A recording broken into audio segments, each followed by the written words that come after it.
Hey, welcome back to another fluid change video. As you can see here by the transfer case fluid that we have.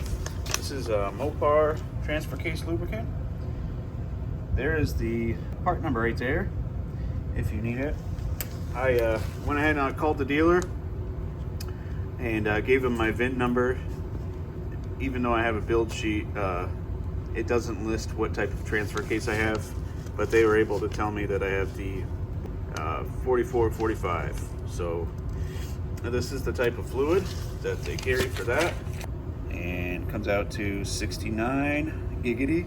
I'm just under 60,000 miles, and let's see what the manual says.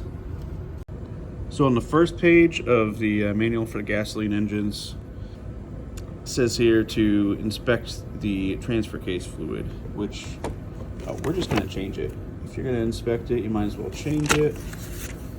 The next page lists change transfer case fluid at 120,000 miles or 192,000 kilometers. But since I tow with my truck, I haul my camper and my trailer and stuff, I'm going to go ahead and just change it out now anyway. Probably should have changed it out a little sooner, but that's all right. We're gonna get it done, see what the fluid looks like, get some fresh fluid in there. So as you can see right here, we're looking at the skid plate, and that sits just underneath the transfer case. It's held in place by 4 13mm bolts. We're gonna go ahead and remove those and get the skid plate out of the way. You can do it without removing those, but I'd rather just get it done. It's going to be less messy. And there's your transfer case up there. Alright, these are the two bolts that are closer towards the front of the vehicle. I got them loosened here. I'm just going to go ahead and use my impact to remove them. And then we'll do the two ones back here.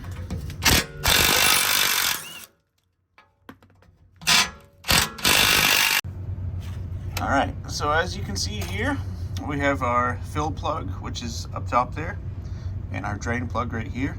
It's a 3/8 drive. Crack your fill plug first. Always crack open the fill plug first. The unfortunate side of doing this in the middle of winter is I have all this friggin' sludge and salt and shit, and it's just been dripping on my friggin' ass crack while I've been underneath the truck. So I got this. I'm not really sure if I'll need this. Screws right on the quart here, and you can dump it in that way. But I'm not sure if I have enough room in there. So that's why I have this hand pump over here. It'll take a little longer, but it'll be less messy there to pump it in that way. So I just had to make sure to purge all of the 7590 gear oil I had out of this pump before I connect it here. I don't think a little bit's gonna hurt anything, but you wanna try to get as much of the residual fluid out as possible.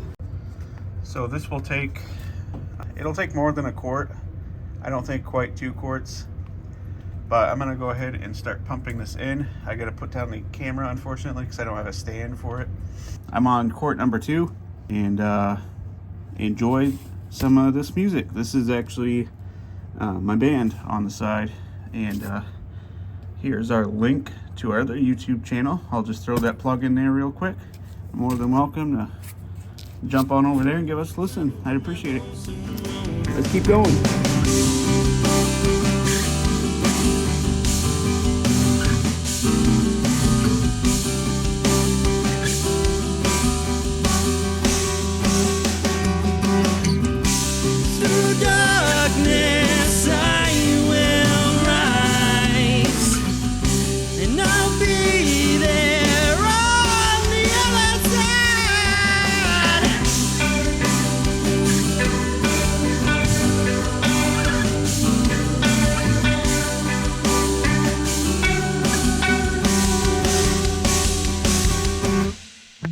Oh, there we are. All right. As you can tell, And catch pan underneath there. All right, so we got a steady stream that's starting to come out. That's when it's time to throw in that fill plug. And just like with this one, snug it up to what you feel is snug. Don't go crazy over tight on it, and call it good. At this point, I'm going to throw the skid plate back on and tighten it up. All right, everything's back together. Let's take a look at this fluid. A little metallic-y, as expected, but nothing out of the ordinary. I certainly didn't see any big chunks of metal or anything coming out of there, so that's it. So that wraps it up for this video. If you like what you saw, make sure to stick around, because the next video I'm going to be changing the fluid in the front differential. Alright guys, so we'll see you on the next video, and as always, thanks for watching.